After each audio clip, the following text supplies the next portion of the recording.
Le continent africain, c'est près de 300 millions de catholiques. Donc, c'est 17%, 18% de la population qui l'est. Donc, et puis, comme c'est un continent en croissance démographique, on peut se dire que demain, après-demain, le catholicisme sera très présent dans le monde et donc en Afrique. Et beaucoup moins ailleurs. Et beaucoup moins ailleurs, on va y revenir. De ce fait, quel impact la disparition du pape peut-elle avoir sur l'autorité de l'Église catholique en Afrique?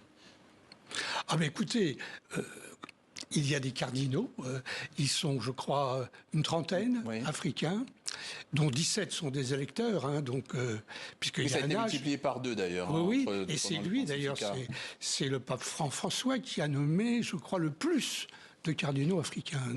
Je crois une dizaine pendant tout son pontificat. Je crois qu'il en a nommé l'an dernier 2. Vous voyez, donc il était, en quelque sorte, pour lui, il était urgent d'en nommer.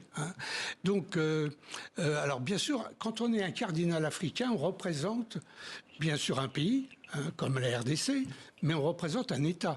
On est presque intouchable.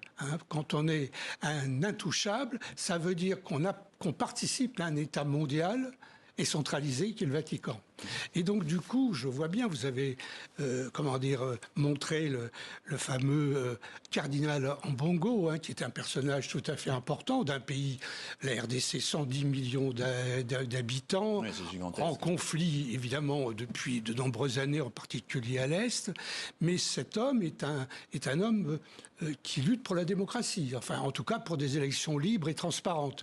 Eh bien, c'est lui qui a organisé des manifestations et ces manifestations ont embêté le pouvoir politique et bien sûr lui-même est intouchable. Il n'est pas arrêtable, si vous voulez. Vous voyez, donc pour l'Afrique, avoir des cardinaux, je dirais, dès lors que ces cardinaux sont des cardinaux progressistes, je dirais, pour la démocratie en l'occurrence, en tout cas qui représentent une opinion de leur pays où on veut avancer, se développer en quelque sorte, eh bien en effet, ils représentent quelque chose, une force. Vous avez dit progressiste, alors, mais quelle est la tendance? Il y a progressiste, il y a aussi conservateur, il y a un peu de tout. C'est compliqué cette histoire, parce qu'en effet, sur le plan... Selon les thématiques.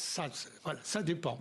Si c'est pour la démocratie, des élections libres, un système multipartisan, la presse libre, etc., ça va très bien. Mais pour des questions, comme on dit chez nous, sociétales, en quelque sorte, et en particulier... L'avortement, des choses comme ça, c'est ça? Voilà, puis en particulier sur les questions de l'homosexualité, et surtout de ce fameux...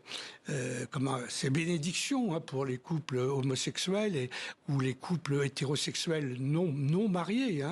Là, ça a fait scandale en Afrique. Mais le pape, c'était d'ailleurs... prononcé personnellement. Oui, c'était prononcé lui-même. Et du coup, les papes qu'il avait nommés sont contre lui de ce point de vue-là. Oui. Ils ne sont pas d'accord avec lui. Il y a un conservatisme de ce point de vue-là, je dirais, sur le plan des mœurs. Et d'ailleurs, les cardinaux en question ne se réclament pas seulement du catholicisme dans cette affaire, ils se réclament de la coutume africaine. C'est ça. Ils disent, nous, Africains, il y a des hommes et des femmes, point trait, si vous voulez. Donc vous êtes en train de dire que ça se télescope et qu'il faut... Ça se télescope.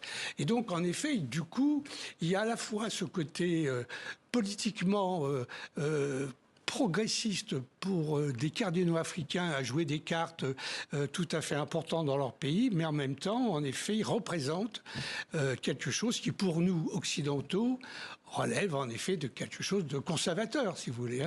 Et puis, mais ils disent aussi, qu'en Afrique, les Africains eux-mêmes, les catholiques africains, sont d'accord avec eux, les cardinaux, c'est-à-dire contre les mariages en question, et la bénédiction qui, pour eux, représentait une sorte de presque de maléfice. Il y avait quelque chose là, il y avait quelque chose qui était mal vu, très mal vu. Avec le mot mal, vous voyez. Le mal, oui, j'ai bien saisi. Autre cohabitation, il y a aussi ce télescopage entre l'Église catholique et puis les églises évangéliques qui sont sur place. Alors... Oui. C'est un sujet vaste, en effet, parce que, en effet, s'il y a comment dirais-je, une concurrence à l'Église catholique dans le champ du christianisme.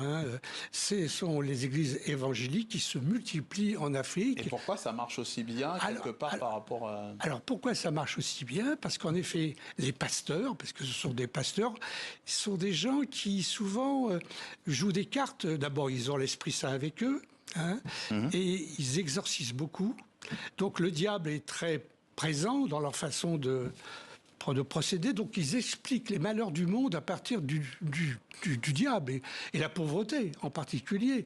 Donc, ça marche bien parce qu'en même temps, ils font des miracles. Enfin, ils prétendent en faire. Et donc, et en même temps, pour les derniers évangéliques venus, c'est-à-dire les théologiens de la prospérité, en gros, pour eux, être riche, c'est pas une mauvaise chose, c'est une bonne chose. Un peu comme à l'image de ce qui se passe aux États-Unis, si vous voulez. Donc, on a quelque chose là qui fait qu'être pauvre, c'est pas forcément... Alors, ça va à l'encontre du pape, si vous voulez. Être pauvre, ça veut dire qu'on n'est pas dans la bonne voie. Et donc, il faut suivre Dieu et Jésus pour être riche. Et d'un mot quand même, est-ce qu'il n'y a pas aussi cette distance, c'est-à-dire que l'Église catholique est lointaine, alors que les églises peut-être évangélistes sont un peu plus proches? Oui, elles sont très proches. Vous en trouvez dans toutes les rues. À Kinshasa, puisqu'on parlait de la RDC, je suis allé à Kinshasa, il y a des rues qui sont complètement bloquées parce qu'il y a une église où il y a un pasteur qui occupe cette rue et qui prêche, si vous voulez. Même dans les bus, on trouve des pasteurs dans des bus bondés qui prêchent. Donc la proximité. Donc vraiment, on est au milieu du peuple, véritablement là. Et alors les prêtres, du coup, ils ont quelques difficultés à suivre, si vous voulez.